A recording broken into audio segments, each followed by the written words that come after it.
ఒక అర్ధగంట క్రితం మాకు ఒక వీడియో అయితే పంపించడం జరిగింది. సూర్యాపేట దగ్గర రవి అనే వికలాంగుడు నాకు ఒక వీడియోని అయితే పంపించాడండి. ఆయన భిక్షాటన చేసుకుని తన జీవితాన్ని కొనసాగిస్తుందంట. 2 పిల్లలు, భార్య.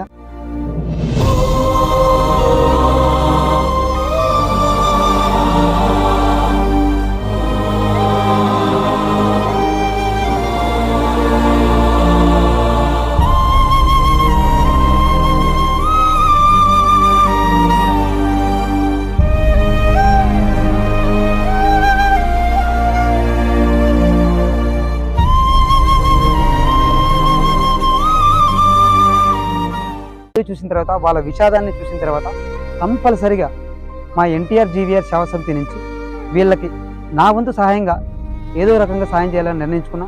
రేపైతే కంపల్సరీ వీళ్ళ దగ్గరికి వెళ్ళి నా వంతు సహాయంగా వీళ్ళకి సాయం చేయడానికి వెళ్తున్నాను. ధన్యవాదాలు.